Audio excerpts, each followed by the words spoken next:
Nosokafana tampomba ofisialy ny fahafito amby roapolo aprily enina amby roapolo sy roa arivo lasa teo ny herinandro ho an'ny fahalalahany asa fanaovana gazety enina amby roapolo sy roa arivo. Tafiditra ao anatin'ny fanamarena ny andro maneran-tany ho an'ny fahalalahany ny asa fanaovana gazety. Tonga nanokatra tampomba ofisialy izany ny ministra ny serasera sy ny kolotsaina Gasikara Fiansoa. Zava-dehibe tokoa ho antsika mpanao gazety zany hoe fahafahana maneho ny asantsika ankahalalana, zava-dehibe zany.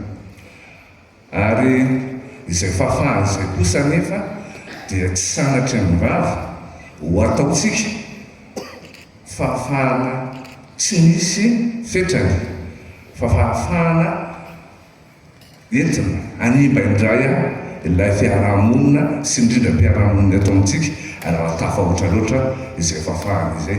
Izay indrindra no mahatonga iananatriny amin'ny teny frantsay hoe liberté encadré no zava-dehibe indrindra ho antsika mpanao gazety. Mangataka ihany koa ny olom-pirenena satria isika olom-pirenena no isitraka voalohany ary anolora ny mpanao gazety voalohany izay vaovao izay, ka iara-dalana amin'ny mpanao gazety isika amin'ny fitatiavana sy ny fikatsahana hatrany izay fahalalana sy fahafahana izay. Ny andraikitsay kosa dia mametraka lalàna mazava ahafahan'ny asa fanaovana gazety mivoatra ao anatin'ny fahalalana, ny fifanajana ary ny mamatianina. Sorako manokana dia matoa mpandrina nasional teknôlôzia mateo miteny hoe liberté, fantohizany kely izy teo, liberté inona izy teo? Encadré, zany hoe malalaka tsika fa kosa misy arifenitra miaro atsika.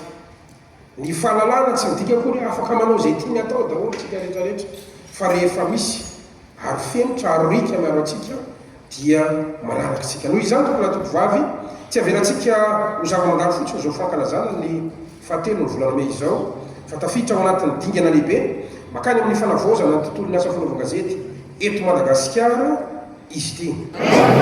Voalohany raha mpanao gazety rehetra tratran'ny andro ho an'ny fahalalahany fanaovana gazety.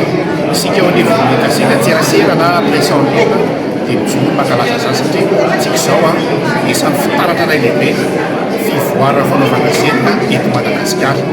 Aiza ho aiza tsika izao, tsika dia ao anatin'ny fanajana ny etika sy ny ontoloji, izany hoe na misy ara ny mpanao Facebook isika misongadina amin'ny alalan'ny fanajana ny etika sy ny ontoloji, izany hoe isika rery no manamarina ny vaovao alefa fa tsy toy ny an'ny sasany hoe efa fotsiny ihany.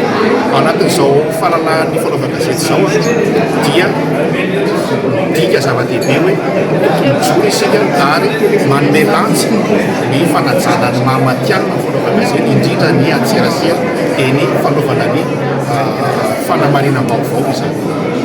Zava-dehibe zao fanatrehana sy fanokafana amin'ny fomba ofisialy izay nahatrehan'ireo ambaratonga izatsokadiny eo anivon'ny ministera, ny mpiara-miasa sy ny mpiara-miombina antoka eto an-toerana sy avy any ivelany.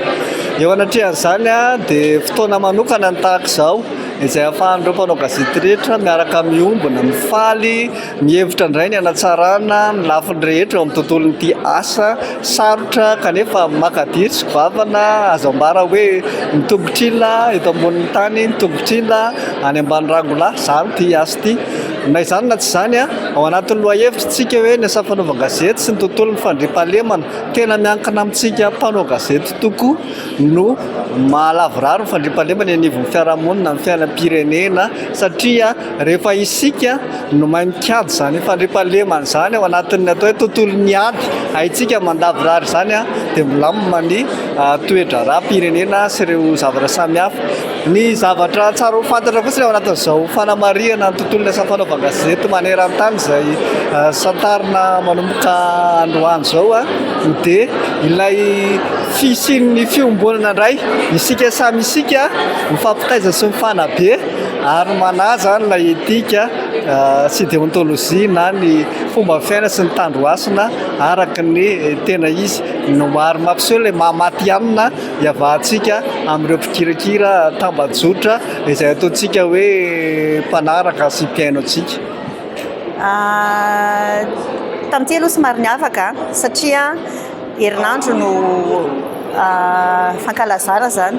Misy conférence ankoatra le hoe hetsika mahazatra zany dia misy conférence, misy master class. Inona mampazava-dehibe an'izy, mampazava-dehibe satria efa miazakazaka be ny tontolon'ny teknôlôjia amin'izao. Indrindra zany resaka hoe journalisme numérique na journalisme en ligne. Dia ireny nefa ny tsy azo atao nefa ny no miala an'ireny. Ary efa tena ao anatin'ny tontolon'ny asa fanaovan-gazety ny journalisme en ligne. Dia izay zany nanomezana tombon-dahangy izabe amin'ilay hoe mandritry nyity herinandro ity hifandinika hoe ahoana ny ahafahantsika tena hoe fisiny zany hoe fahalalan'ny fiteny, liberté d'expression, sy ny fahalalan'ny asa fanaovan-gazety, liberté de presse eto à Madagascar. Nefany ahoana koa nefa ny ahafahantsika mpanao gazety tena hoe miditra ao anatin'ny sehatry ny ara-dalàna. Dia ao anatin'ireny conférence be dia be sy master class ireny zany misy dindinika sy fanankalozan-kevitra ny hanatsarana ny asa fanaovan-gazety eto Madagasikara. Dia aminay zany tena zava-dehibe zany ity herinandro ity, ary anentana ny association des femmes journalistes de Madagasikara rehetra zany izay afaka mandray anjara amin'ireny hetsika mandritry ny herinandro ireny satria ahafahantsika manatsara ny asantsika eto Madagasikara. Ny association des femmes journalistes de Madagasikara efa ela be mihitsy nisy eto Madagasikara, efa maro ny anankiroa zany ny filohan'ny fandimby efa nisy nodimandry. Dia novelominay zany amin'izao fotoana izao io association io tamin'ny 2018 mijoro ara-panjakana.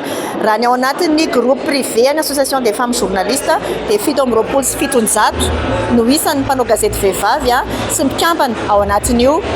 Dia masitsivana mila manana, ianao zany manana organe de presse na ianao ihany koa ataontsika hoe mpanao gazety vehivavy taloha dia afaka miditra napikambana anatin'ny association des femmes journalistes de Madagascar. Fa zao ny femme journaliste tena manana organe de presse omenay carte hoe presse. Ny femme journaliste izay communication na charge de communication na teo amin'ny tontolon'ny asa fanaovan-gazety taloha ka anaty membre dia omena hoe carte des membres. Dia izy ireny zany ao anatin'ilay groupe des femmes journalistes dia ao zay manao fifanankalozana be dia be zay ao anatin'izay.